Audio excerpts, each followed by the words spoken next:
26 नवंबर 2016 को डेरा इस्माइल खान से जियो फिजिका कराको कंपनी की सर्वे लाइन नंबर 12 से दिन दिहाड़े अगवा होने वाले 6 मुलाजिमीन के लवाहिकीन का सियासी और समाजी शख्सियात के साथ पिंड घेब मेन कमेटी चौक पर एहतियात किया गया।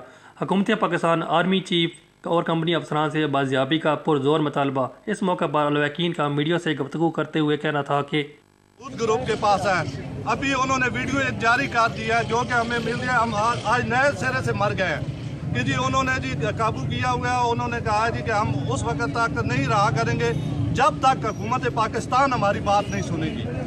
1 फरवरी 2017 को FRC ने अपनी सोशल वेबसाइट पर 6 मगवियान की वीडियो नशर की, जिन तमाम का ताल्लुक तहसील पिंड घेब से है। इस वीडियो के मुताबिक इन अफराद को तहरीक तालिबान खालिद मसूद सजना ग्रुप ने अगवा किया है। वीडियो में तमाम लोग बंदूकों के रसाई में हुकूमत Pakistan chief of army staff और कंपनी अफसरान से यह मुतालबा कर रहे हैं कि हुकूमत पाकिस्तान से पुरजोर अपील कर रहे हैं हम 6 साथी कि हमारी जल्द अज जल्द रिहाई दिलवाई जाए, क्योंकि हमें जान का खतरा है।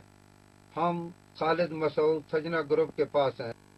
लवाहिकीन ने हुकूमत पाकिस्तान और मुतल्लिका अदारों को 48 घंटों का अल्टीमेटम देते हुए कहा कि हमारे प्यारों को बाजियाब न करवाया गया तो एहतियात का दायरा कार पार्लियामेंट और सुप्रीम कोर्ट तक वसी किया जाएगा। आसिफ साबरी, पाक न्यूज़, पिंडी घेब।